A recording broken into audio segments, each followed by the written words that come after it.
ഇനി 25 നാൾ. ജനം രാജാവ്, ജനം മാത്രമാണ് രാജാവ്.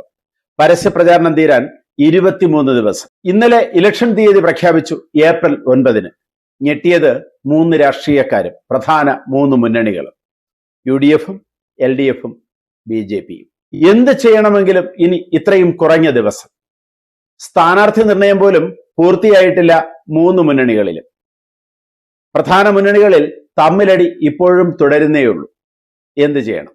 കേരളത്തിന്റെ നിയമസഭാ തെരഞ്ഞെടുപ്പ് ചരിത്രത്തിൽ ഇത്രയും കുറച്ചു കാലം പ്രചരണത്തിന് കിട്ടിയത് ഇപ്പോഴാണ്. ഇതുവരെ ഏറ്റവും കുറഞ്ഞ സമയം ലഭിച്ചിരുന്നത് 1970-ലായിരുന്നു. അന്ന് പോലും 30 ദിവസം പാർട്ടികൾക്ക് പ്രചരണത്തിൽ ലഭിച്ചു. 2006-ൽ 60 ദിവസം വരെ പ്രചരണത്തിൽ ലഭിച്ചു. കഴിഞ്ഞ പ്രാവശ്യം ലഭിച്ചത് 39 ദിവസമാണ്. കേരളത്തിന്റെ ചരിത്രത്തിൽ ഏറ്റവും കുറവ് പ്രചാരണത്തിന് ലഭിക്കുന്ന ഇലക്ഷനാണ് ഈ വരാൻ പോകുന്ന നിയമസഭാ ഇലക്ഷൻ. ഓരോ രാഷ്ട്രീയ പാർട്ടിയും ഏതുവരെ എത്തി ഒന്ന് നോക്കാം. CPI ആണ് എല്ലാ മുൻനിര രാഷ്ട്രീയ പാർട്ടികളെയും കടത്തിവെട്ടിക്കൊണ്ട് ആദ്യമായി സ്ഥാനാർത്ഥി പ്രഖ്യാപനം നടത്തിയത്. ഇലക്ഷൻ തീയതി പ്രഖ്യാപിച്ചുകൊണ്ടിരിക്കുന്ന സമ്മേളനം നടക്കുമ്പോൾ തന്നെ ഇവിടെ CPIയുടെ സ്ഥാനാർത്ഥി പ്രഖ്യാപനവും പൂർത്തിയാവുകയായിരുന്നു. അവരുടെ 25 സ്ഥാനാർത്ഥികളെയും പ്രഖ്യാപിച്ചു. 5 പേർ വനിതകളാണ്.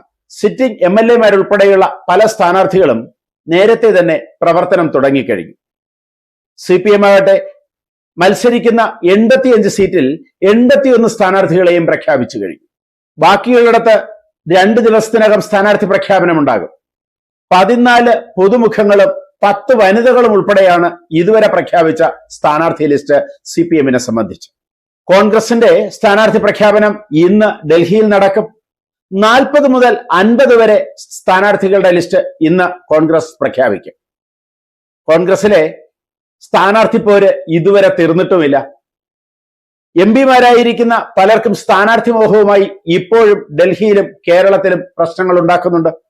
എന്നാലും ബുധനാഴ്ചയ്ക്കകം സമ്പൂർണ്ണ സ്ഥാനാർത്ഥി പട്ടിക പ്രഖ്യാപിക്കാനാണ് കോൺഗ്രസിന്റെ നീക്കം. BJP-യെ സംബന്ധിച്ച് സ്ഥാനാർത്ഥി പട്ടിക നാളെ പ്രഖ്യാപിക്കും. ഇന്നും നാളെയുമായി മുഴുവൻ സീറ്റിലേക്കും തീരുമാനമുണ്ടാകും. കേരളത്തിലെ ആദ്യത്തെ സ്ഥാനാർത്ഥി പ്രഖ്യാപനം BJP-യുടെ വകയായിരുന്നു. നേമത്ത് സംസ്ഥാന അധ്യക്ഷൻ രാജീവ് ചന്ദ്രശേഖർ ആണ് ആദ്യമായി സ്ഥാനാർത്ഥി പ്രഖ്യാപനം നടത്തിയത്. UDF-നെ സംബന്ധിച്ചും LDF-നെ സംബന്ധിച്ചും NDA അല്ലെങ്കിൽ BJP-യെ സംബന്ധിച്ചും ഈ വരുന്ന ഇലക്ഷൻ വളരെ പ്രധാനമാണ്. അവരുടെ രാഷ്ട്രീയ ചരിത്രത്തിലെ ഏറ്റവും തികഞ്ഞ പോരാട്ടം പുറത്തെടുക്കാൻ 3 പേരും തയ്യാറെടുത്തു കഴിഞ്ഞു. ഈ ഒരു ഇലക്ഷൻ വഴി കേരളത്തിന്റെ ചരിത്രത്തിന്റെ ഭാഗമാകുന്നതിനാണ് LDF-ന്റെ നീക്കം. 3-ാം ഊഴം.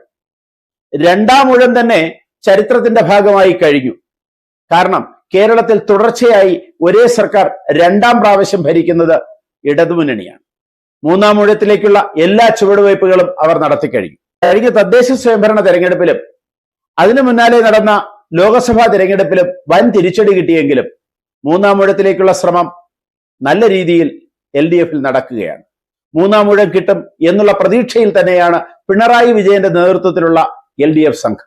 UDF-നാകട്ടെ ഇത്തവണ അട്ടിമറി ഭരണം കിട്ടും എന്നുള്ള പ്രതീക്ഷയിലാണ്. ലോക്സഭാ തിരഞ്ഞെടുപ്പിന്റെയും തദ്ദേശ സ്വയംഭരണ തെരഞ്ഞെടുപ്പിന്റെയും മുന്നേറ്റം തന്നെയാണ് അവരുടെ മുന്നിലുള്ള പ്രതീക്ഷയുടെ കാരണം.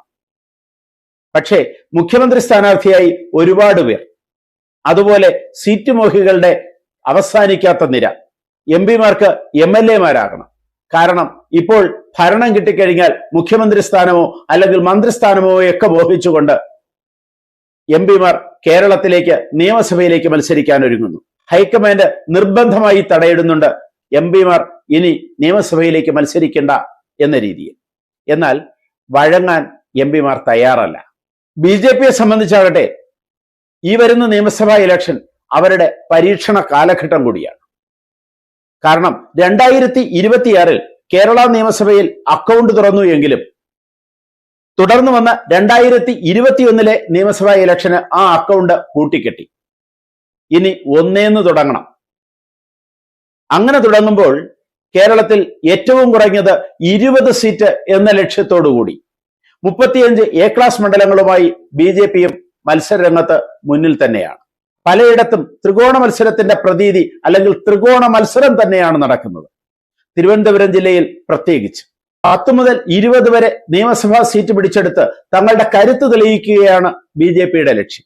പ്രധാനമായും LDF-നും UDF-നും ഒപ്പം കേരള മുഖ്യമന്ത്രി പിണറായി വിജയനും പ്രതിപക്ഷ നേതാവ് വി.ഡി. സതീശനും അവരുടെ രാഷ്ട്രീയ ഭാവിയെക്കുറിച്ച് ഏറ്റവും നിർണായകമായ ഇലക്ഷനാണ് ഈ വരുന്ന നിയമസഭാ ഇലക്ഷൻ. LDF ഭൂരിപക്ഷം നേടിയാൽ തീർച്ചയായും പിണറായി വിജയൻ തന്നെയായിരിക്കും കേരള മുഖ്യമന്ത്രി. ആ രീതിയിൽ തന്നെയാണ് ചർച്ചയും നീക്കങ്ങളും. ഇനി മറ്റൊരാൾ മുഖ്യമന്ത്രിയായി വരണമെങ്കിൽ അത് പിണറായി വിജയൻ സ്വയം മാറിക്കൊടുക്കണം.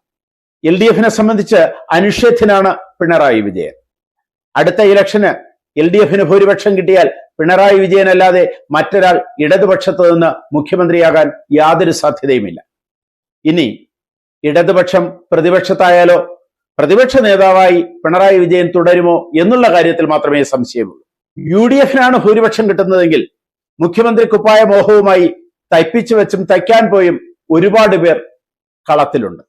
എന്നാലും വി.ഡി. സതീശന് തന്നെയാണ് മുഖ്യമന്ത്രി സ്ഥാനത്തേക്ക് അർഹതയും സാധ്യതയും.